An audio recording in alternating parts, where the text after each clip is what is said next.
Welcome to AWS Ecosystem Deep Dive.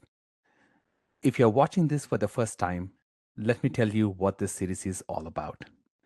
Over the next 11 parts, we are going to walk through the entire AWS ecosystem. Here's how we're going to do this differently.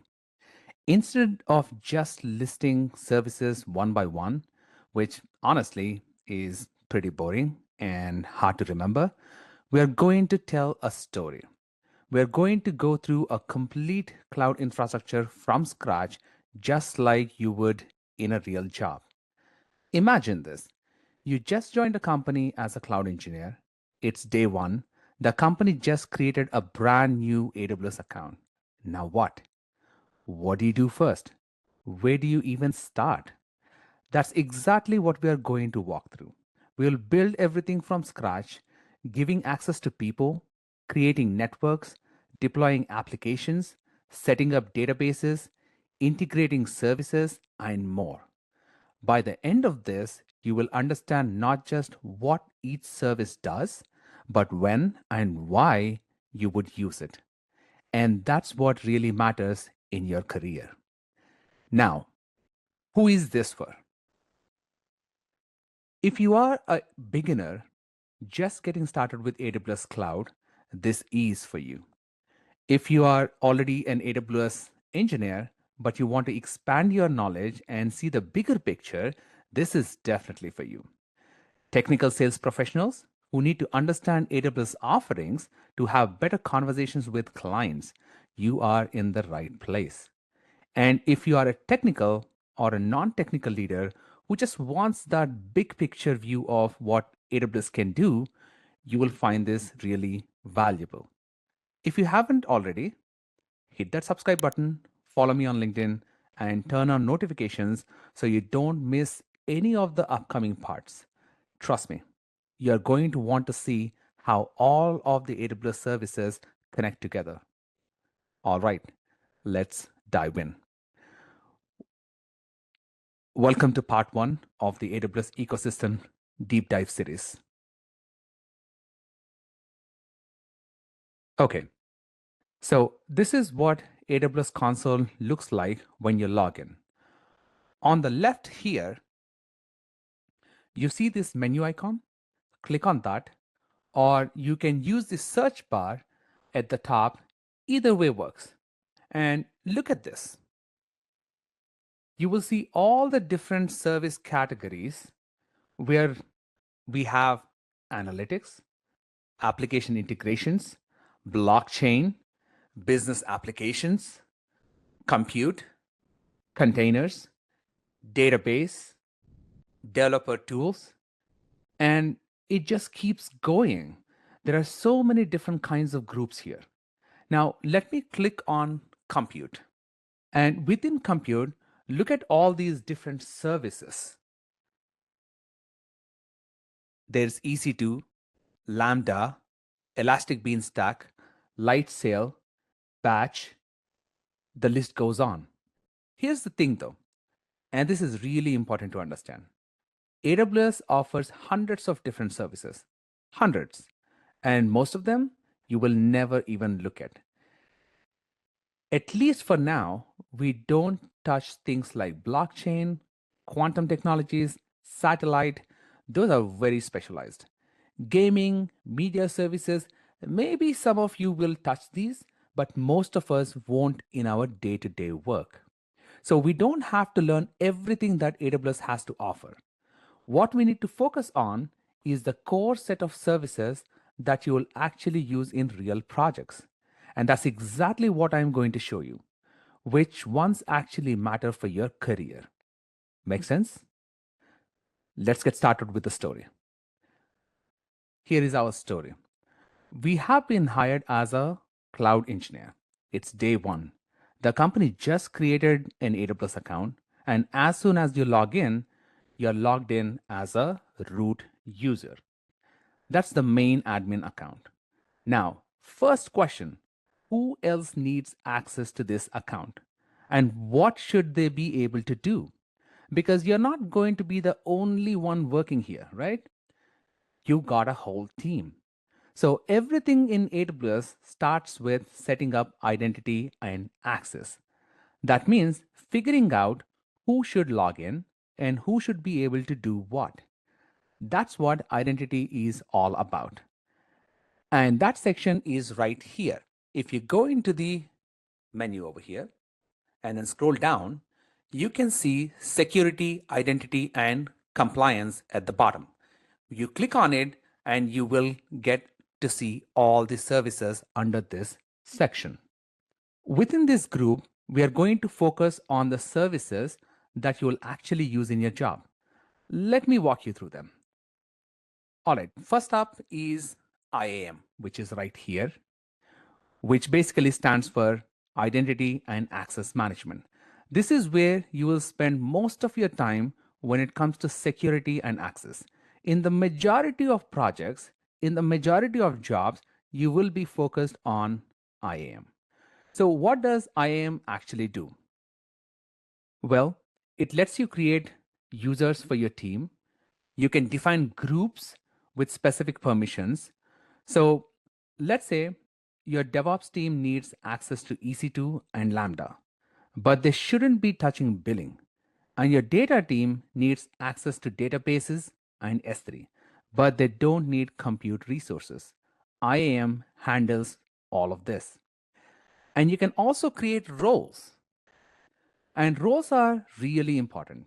Roles are for applications and services because it's not just human beings who need access. Your applications also need to access other AWS services. So you create roles for them. And then you have policies. Policies are basically JSON documents that define what actions are allowed. Don't worry if you don't know JSON. It's pretty simple. Not like writing Python or Java code, it's just configuration. Let me show you a few examples. So let me open this administrator access policy and then look at how it looks like. So JSON format is quite simple and pretty straightforward. And you have fields like actions, resources, and effect to define what something can do within the space of AWS. So in this policy, actions has an asterisk over here, a star.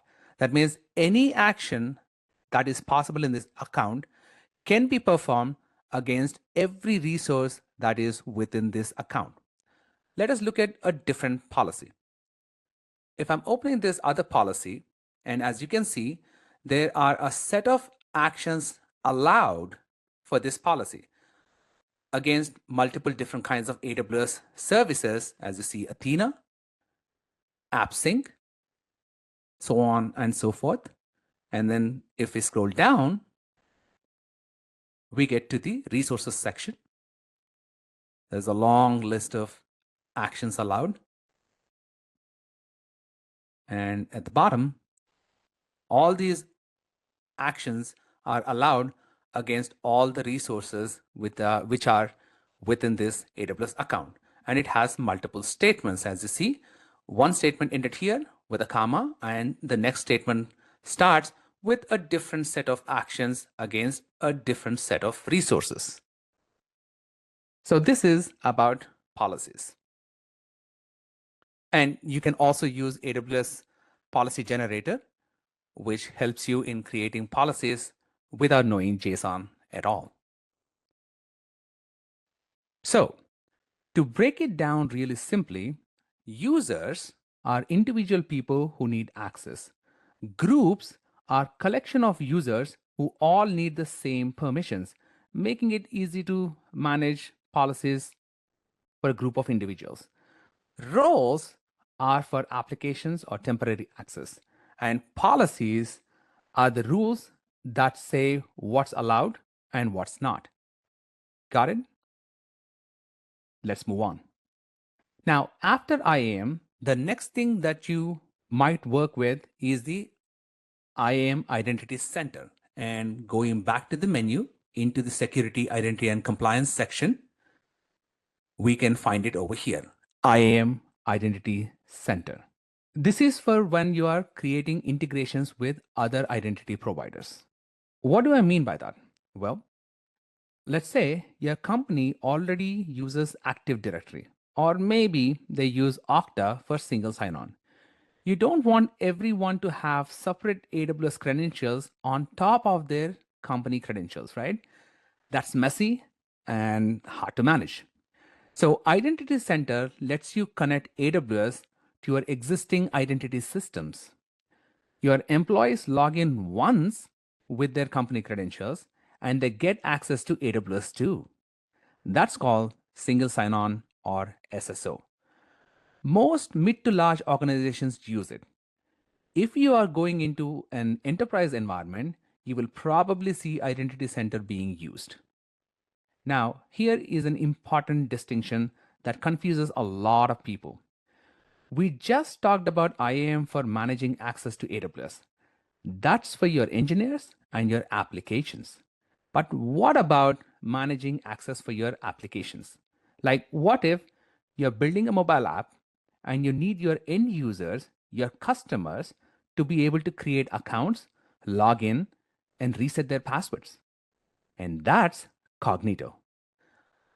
And Cognito is right in the same section over here. Cognito is for managing user access to your applications, not to AWS itself. Think of it like this: IAM is for employees accessing AWS, Cognito is for your customers accessing your app. Two different things. Make sense? All right. Next up is Certificate Manager, which is right here. This one's pretty straightforward. It manages SSL and TLS certifications for your applications. You know, when you go to a website and then you see HTTPS with that little lock icon, that means the website has a valid SSL certificate. It's what makes the connection secure. So, whenever you're securing web applications, API endpoints, load balancers, CloudFront distributions, you need certifications. And the cool thing is, AWS can provision and auto renew these certifications for free. You do not have to go to a third party provider and pay for the same. After Certificate Manager, the next important thing is KMS, Key Management Service, which is right here in the same section. Certificate Manager is for SSL and TLS certificates, the thing that secures your website connections. KMS is for encryption keys, the thing that encrypts your actual data. When you need to encrypt data in databases, S3 files, EBS volumes, KMS provides the encryption keys. You can have AWS manage these keys for you, or you can create your own custom managed keys if you need more control for compliance reasons. Now, speaking of security, let me ask you something. Where do you store your database passwords, your API keys, and your OAuth tokens? If you are hard coding them in your application, well, that's bad, really bad. If you are putting them in environment variables, that's a little better, but still not great. The best practice is to use Secrets Manager, which is also in the same section right here. This service stores all your sensitive information securely. And here's what makes it really powerful: it can rotate secrets automatically. It controls who can access that. It audits secrets usage, and it works natively with other AWS services. So here's a real example. Let's say your application needs a database password. Instead of hard coding it in your code, you store it in a secrets manager. The application retrieves it at runtime securely. If you ever need to change the password, you just update it in Secrets Manager. You do not have to redeploy your application. All right. Now, let's talk about when you need extra security. That is when we have to look into WAF and Shield. WAF stands for Web Application Firewall. It protects your applications against web exploits like SQL injection, cross-site scripting, the common attacks that hackers try. Shield is for protecting against DDoS attacks. That's when someone tries to overwhelm your servers with a flood of traffic to take them down. You might not use these in every project, but for public facing applications, high value targets, or when you have compliance requirements, these become really important. And definitely after a security incident, that's when everybody suddenly wants WAF and Shield. Next is GuardDuty, which is right here in the same section. And this is really cool. It is intelligent threat detection. GuardDuty continuously analyzes your CloudTrail logs, your VPC flow logs, your DNS logs, and it alerts you to suspicious activity. What kind of things does it catch? Usually API calls, cryptocurrency mining attempts, like hackers sometimes try to use your servers to mine crypto, and compromised instance communicating with known bad IP addresses. It's like having a security guard watching your AWS environment 24 by 7. And finally, in this section, we have Macie uses machine learning to discover and protect sensitive data in S3. Here's what I mean. It automatically scans your S3 buckets and finds things like credit card numbers, social security numbers, personal health information, and even API keys that someone might have accidentally stored there. If you are dealing with compliance requirements like HIPAA for health, PCI DSS for payment data, GDPR for European data protection, Macie is really valuable. It helps you with security audits and data classification. All right. So access is handled, people can log in, applications have their permissions, the security foundation is in place.